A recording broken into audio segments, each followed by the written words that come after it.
Hey, buddy. I bet you would be so good at finger painting. Oh. I'm sorry. Okay, fine.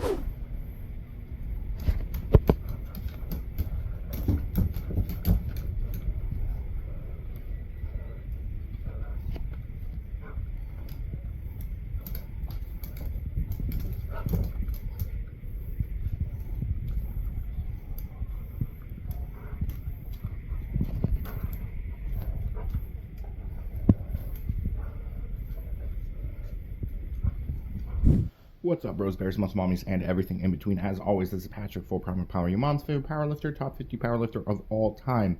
That is a whole breath worth of words. Welcome back to another episode of You Can't Go In Hard If You're Not Hard Already, where we prep our day, we prep our week, really, to make sure that we are utmost prepared in order to go in hard. So we've got a preparatory training day today, and we're also going to be doing some meal prep as well.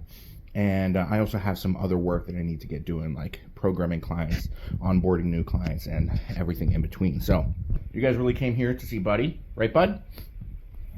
Right, Bud? Yeah? There's your buddy tax. For breakfast, what we got going on today is we've got 6 eggs along with 2 bagels with some honey on there for a little extra carbs. Normally we're supposed to have 180 grams of beef with our eggs, 3 eggs, but we're not prepped for the week yet, so we're a little underprepared. So we're doing 6 eggs and 2 slices of cheese, and we got the honey on the bagels because when you develop a certain amount of muscle mass, your body goes through carbohydrates and calories a lot faster than you're able to like really fuel. It's almost like going from miles per gallon to gallons per mile. And you've got to kind of front load your carbohydrates throughout the day in order to make sure you have enough energy and you're fueled properly to do the things that you want to do throughout the day. And what we want to do today is we're going to eat this. It's about 30 minutes until the start of the Patriots game. Probably take Buddy for a walk during halftime and then finish the Patriots game while we're working on some things on the computer, and then head out to the gym. So eating this meal, getting nice and thick, juicy, tasty, and yeah, I'll let you guys know what I'm doing as I'm doing.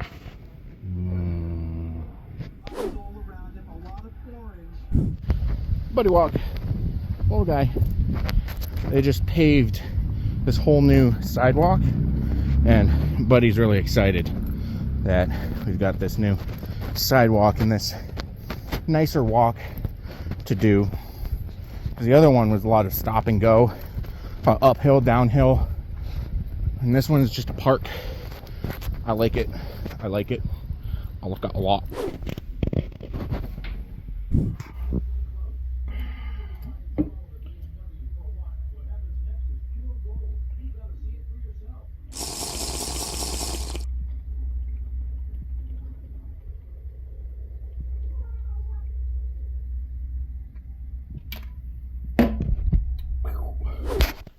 Buddy gets foot because I'm going to the gym.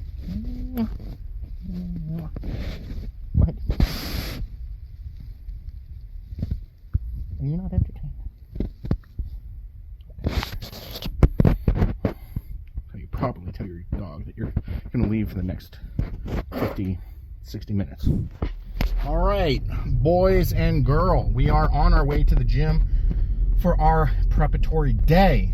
I've been feeling a little iffy recently, and the past couple days, and today was the first week of NFL football. Go Patriots, 16-10 win against the Bengals. But seeing as this video is going to be a couple weeks, if not months after, late news.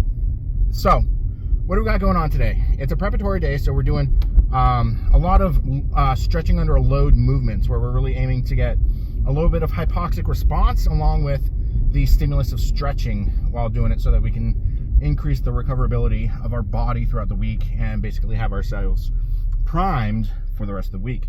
So first movement, reverse grip lat pull down. I believe it's either a 3 or a 4 by 12. And then we've got head supported rear delt fly supersetted with hex push-ups, 3 by 20 for those. 90 seconds rest on everything today. Some things might have a 2-minute rest, but fuck that. I'm doing a 90-second rest because I want to get in and out of the gym as methodically and quickly as possible. I've already locked myself out of all social media before going into the gym, so we shouldn't get distracted, allegedly. And then the third movement of the day is incline dumbbell bench, supersetted with incline dumbbell bench, slow eccentric. And then we've got chest supported seesaw 0 acceleration rows. Those are pretty bread and butter. Those are I think it's a 3 by 20 for those. So pretty good movement there. And then we're finishing off with dumbbell curls 3 by 20, 30 seconds rest, and then dumbbell curls 3 by 8, 2 minutes rest. Probably throw in 90-second rest instead of the 2 minutes there. We've got 3 minutes rest on the dumbbell chest supported rows. Probably bump that down towards either 90 seconds or 2 minutes. We have a couple of movements that we can increase the weight on currently, but we're not going to do that because we're in less of a building process right now than we are in a central nervous system peaking process right now, where it's going to take us a little bit to peak, and we don't want to add systemic fatigue by increasing loads on things or going too heavy on things or stressing ourselves out about things being too heavy and whether or not form is optimal on those or not. So I just took my pre-workout and I'm sleepy. I am very sleepy. It's like a combination of the pre-workout I take and my pre-training meal, where no, that's not associated with the pre-workout.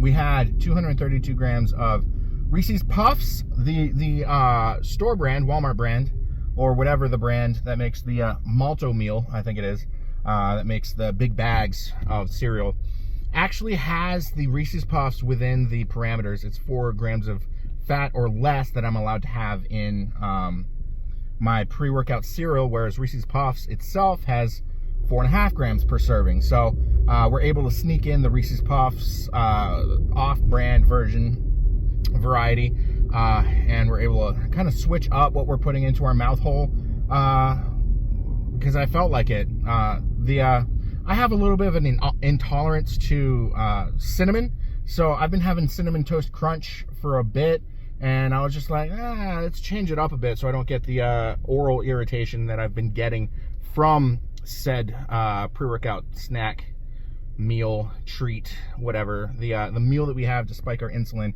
before training. And it's such a high amount of carbohydrates that, like, it releases so much insulin into your system, and I've kind of recovered my insulin tolerance. I'm no longer as insulin resistant as I was this time last year, so it's like I'm getting used to being a human basically again, and the insulin that my body releases when doing that gets me a little sleepy. So that much carbs in a single sitting might be optimal, might not be. I mean it's optimal right now. It's basically I gotta bite the pillow and go in raw and just live through the sleepiness that occurs when consuming so much carbs in a single sitting. But additionally, I've been having, I started at the school doing paraprofessional work and substitute teaching, and you know schools are breeding grounds for illnesses. Even though the room, or one of the classrooms that I'm working in, is a self-contained classroom, because it's extreme special needs cases. so we don't have as much exposure to the germs and disgustingness that children existence is whatever the proper term is, where I'm pretty sure children exist just to spread germs and make sure that the disease pool is nice and fresh. So like, you know how spiders have their role in society, bees have their role in society, mosquitoes, I don't think mosquitoes really have a role in not society, but nature. Children's role in nature is just to keep the germ pool and disease pool updated on a regular basis. But I was having a little bit of stuffy nose and a little bit of watery eyes and throat irritation. And I noticed ever since I moved to New Hampshire back when I was 10 years old, I would get sick around Halloween. And it's not Halloween yet, it's early September, but it was always a rough time. And I'm noticing that the leaves are starting to change color. So we've got like 1, maybe 2 weeks until the massholes start coming up to be leaf peepers and just ruining all the fun for the like people who are like, you know, normal and not believe that they're the center of the universe. And so I was like, what if I'm not getting sick and I've actually got a stronger immune system now than I did last year, because I went from, like, when I first hired Bree, I was 387. We brought myself down to 367 for a hot minute, and then we brought me down to 328 for the Ghost Clash, and I'm back up to 360. And we tracked my insulin sensitivity and how my body reacts to the different food stimuli, cardio stimuli, and all that stuff, all that jazz, all the cool things that you actually want to be tracking, as well as my heart health, blood work, liver health, kidney health, all that jazz. And so I took I don't know if it was Claritin, but it's store brand non-drowsy allergy relief, and within 30 minutes the stuffy nose went away. I still have a little bit of like the ear stuffiness and eye stuffiness, but some of the throat itchiness has gone away. So I might have to take an extra amount of the what's it, an antihistamine, what it is, I don't know, whatever the allergy medication, daily allergy relief is, because I'm in New Hampshire. There's a lot of trees here. There's a lot of plants. All these plants, it's prime time for them to start to try and fuck each other. So somehow I smell like roses, and they're trying to fuck me, fuck my throat. Don't take that out of context. If I see a clip of me saying that, I'm gonna giggle lots. But yeah, so I took that. So it's probably allergies and not illness from being exposed to the germ goblins in the school system yet. We'll know after a couple weeks. But yep, I'm at the gym. I want to be in and out in 45 minutes or less. So let's go, boys. Gather round, boys, girls, muscle mommies, bears, whatever you identify as. Get some hot chocolate, get your popcorn ready. And bears, before you whip your flashlights out, I don't get my shirt off. But don't click off, because daddy's already here and you might as well listen. What was today's priming day? So the goal of the day was to get in and out in about 45 minutes. We accomplished that. Ignore my seatbelt signal. I forgot to put that on. I'm gonna fix that real quick. All right, how did today's priming day go? So we started off with the reverse grip lat pull downs with a hold at the top, and this really got the lats nice and cured up, getting a good stretch through there, and that was beneficial. And we didn't go into the gym with any like tightness or tweaks. I have to get gas. Cool. Let me just change the direction I'm going. So it's mostly just maintenance at this point, rather than recovering from any sort of nicks or follies that I've got going on in my system. So that's a cool thing that's going on. So we used the 140 on that, and we're in the new jungle gym part of the gym, and it's mostly just It's more consistent. I mean, we get a better range of motion through the movement, which is beneficial in every as part of the goal, because stretching or lifting is stretching under a load, especially accessory movements. So we increase the not volatility, but credibility, no, adaptability, viability, maybe perhaps that's the correct word. Not volatility, no. I know it's one of those itty words, and it's not titties. Yeah, it made it better. It made it better. Efficacy? No. Efficability? Is that even a word? No, probably not. Then we moved on to the head-supported rear delt flies, supersetted with hex push-ups, where you use the dumbbells as handles for a push-up to increase the range of motion. Those were basically bread and butter. Going through that, getting a good stretch through the rear delts, making sure we get a little bit of the hypoxic response through the muscles, which if you're new here, that basically means feel the burn. But we're autistic nerds, so we use the biologically advanced nomenclature when it comes to dictating what we are referring to when we describe our experiences within the gymnasium.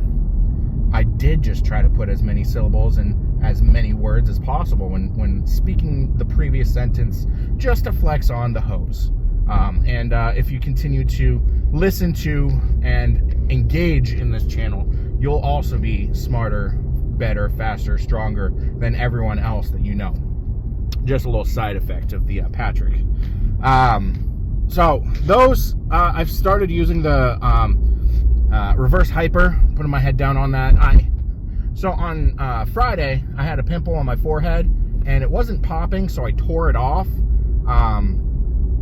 Yeah, so I've got a big scab on my forehead, and other than that being annoying, it was a pretty good, we got a good stretch through the rear delts, and we got a good stretch through the chest, the extended range of motion of having the hands propped up on the dumbbells, increasing that range of motion. Was a positive experience. We might even in the future add, well, not future. In the future, if we still have this on our post-meet program, once we're done competing, we might even add blocks or mats to increase that range of motion even further, because I do have a lot of I've experienced tendonitis-like symptoms in my chest. And changing my approach to training, seeing accessory movements as stretching under a load has been beneficial to alleviating a lot of those stressors and making everything feel better. Not for lack of better terms, that's the exact terms that I want to use. Moving on, we had the incline dumbbell bench supersetted with itself with slow eccentrics. This one, I'm really focusing on the bottom portion of this, so it kind of got pulsy there, which, as Louis would say, it's a ballistic accessory movement for it. But really, I was just looking to get the dumbbells as far, like, you can touch your chest with the dumbbells, you can touch the outside of your shoulders with the dumbbells. If you keep pulling out and trying to touch lower and lower, you can try to touch your biceps to the dumbbells, and it's like that kind of gets out of the range of motion of the movement. But where the pec minor and bicep kind of tie in towards each other, that's really where I aim to touch the dumbbells, and trying to get a really good fast and ballistic twitch going through there is what I'm aiming for with this movement. And then the slow eccentric, really getting a muscular response through the range of motion. And I did end up getting a bit of the hypoxic response on the last set of this movement. So it was a positive day for that movement. And then we moved on to the chest-supported dumbbell seesaw zero acceleration rows. That's a mouthful. Unlike you, ask your girl; she'll confirm that because your dick's small. This movement, we reduced the weight on it because we don't want to stress the back out. The back is used in every single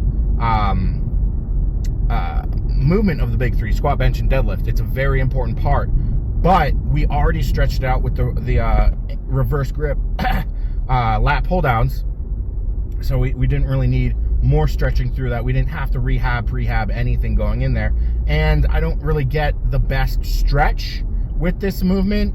It's more of a fatigue builder and adaptive response aimed.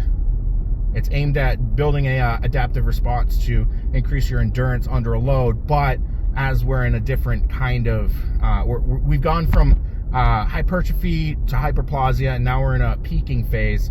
The adaptability to the endurance is not quite there. We're okay with losing a bit of athleticism in this block as long as we increase our ability to express strength, and masking the ability to express strength is a lot of what fatigue does. So we're really just trying to get blood flow to the back, which we succeeded, and we did get a little bit of the hypoxic response. It was more rear delty than I had anticipated, which is weird because I've never had that issue with this movement before. And then we finished off with the curls. So this one, the bicep isn't really important for much at all. So you can hammer the bicep. All the bicep does is it looks cool. Or if you get big enough, it becomes a lever point on your bench press. You get your biceps big, you get your forearms big, and you can almost floor press your bench off of your biceps internally. So this one, we really didn't care about the fatigue going on. We just wanted to make sure we got a hypoxic response, because that is a indicator that we are about to get growth and the adaptation to the stimulus. We get the increased blood flow. We've got the micro tears and scar tissue, or not scar tissue, but the muscle tissue coming in and building up. The hypoxic response is basically your body going, I need air, I need oxygen. And the way that your body supplies oxygen is by feeding more blood towards the area that is experiencing the hypoxia. So getting that hypoxic response, feeling the burn, is indicative that you're getting more blood flow there. You're getting more side effect of that, of getting more oxygen there, is increased amount of nutrients going there. So the repair function of getting blood flow to a muscle is getting kind of elevated with that. So the light ones, we didn't adjust any of the weights. We didn't adjust any of the way that we were doing things. My right elbow was a little funky with the full supination on the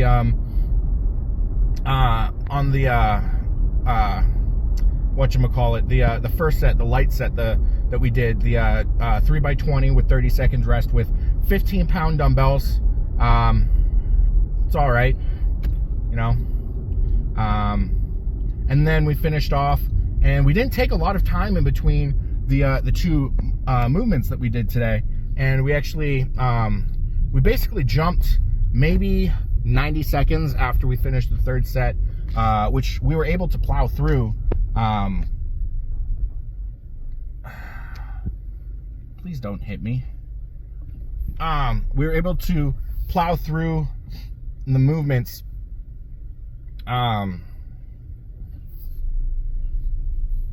Sorry, I'm in a parking lot trying to get a gas pump. We were able to plow through without really having to adapt the movement at all.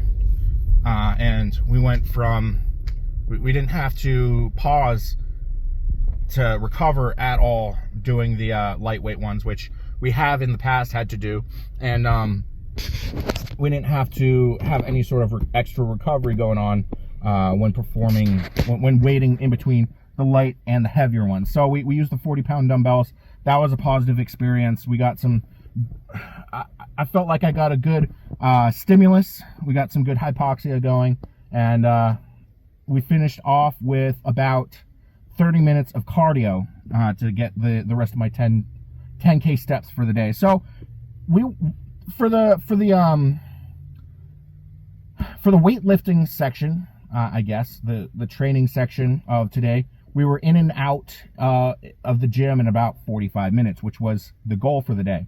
And then we finished off with the 30 minutes cardio. So, I mean, we were in there for an hour and 15 minutes getting pretty good results. And now I'm getting gas because I got work in the morning. I am paraprofessionaling in a preschool, and I don't want to have to stop on my way into work to get gas because that sucks. Failure to prepare is preparing to fail, boys, and I don't want to be late to work. So yeah, I'm gonna get gas, and I'll see you guys with meal prep at home, and also work that I have to do tonight too. So I've got a couple hours to get through that, but we're gonna be cooking 10 pounds of beef. I forgot how much chicken, but half the amount of chicken that I got at the store yesterday. We freeze the other half because chicken, you know, we don't have an option to cook less beef because we get 10-pound tubes.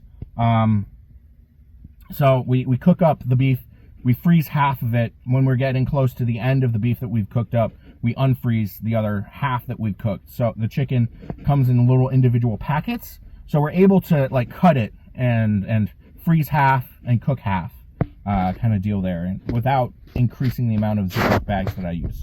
So I'm gonna pump my gas and skedaddle. All right, in this big pot, we got 10 pounds of beef. I've got it spiced with black pepper and paprika, no salt, because I add salt after whenever I'm eating. And we've got, I don't recall how much chicken this is.